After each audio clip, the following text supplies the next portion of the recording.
Okay, so today I'm gonna set up a spawning tank for Neon Tetras, and some of the tools I'm gonna use, materials that I'm gonna use are cocoa fiber, some mini plant pots, plastic canvas cut to size, and a 2.5 gallon aquarium, and a marker. Going to dry up the side of this tank here, front side, and I'm gonna write down on the tank itself what it is that I'm trying to do here. I'm going to do spawn 1 pair Neon Tetra,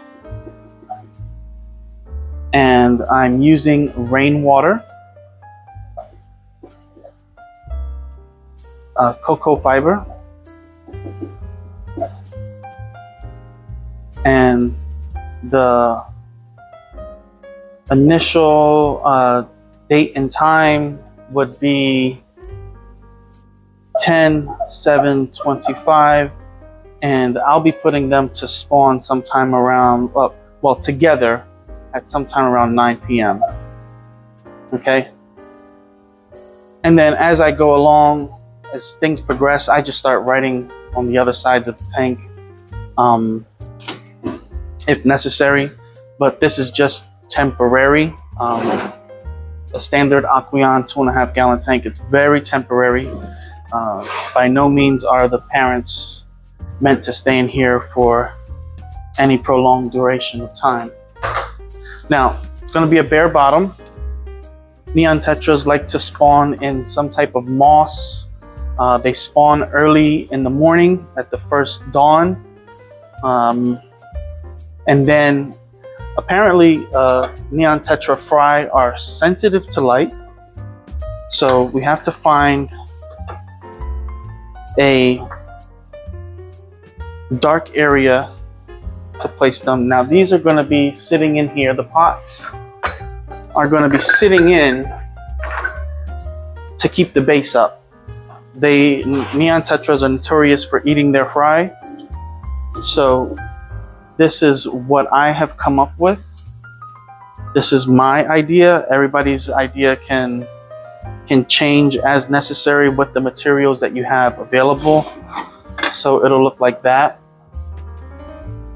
Okay, it looks like those two will move a little bit, but it's not really to give it much structural integrity, just to hold it up. And you want to make sure that the sides, the edges, are as tight as possible so that the adult fish will not get in.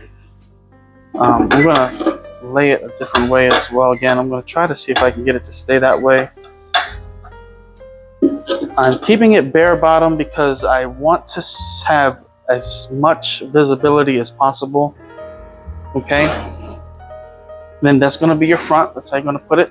I'm going to get some of this cocoa fiber. It mimics moss. Hopefully they have no, care for color.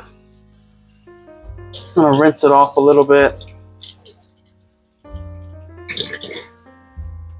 and spread it out a little bit.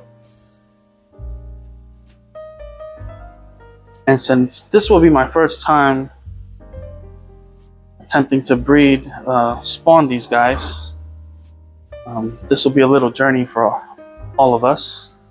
And then fresh rainwater.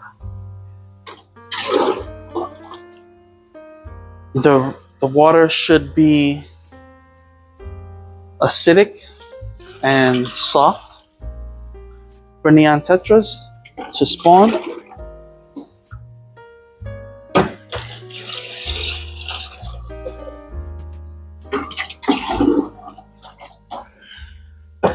And then along with this, if you are at this point to where you are attempting to spawn them, should have some green water cultures going on, some infusoria cultures going.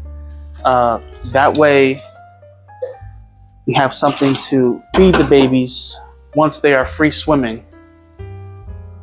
My idea for a place to put I've already set up 2 additional tanks here. Okay. So we're going to have 3 attempts. 2 are going to go in here. This is a beverage cooler. Okay. It's a beverage cooler. I'm going to put them in here. It'll be dark for the most part. And when the lights from the aquariums go on in the morning, these are the aquariums. These are the neons here.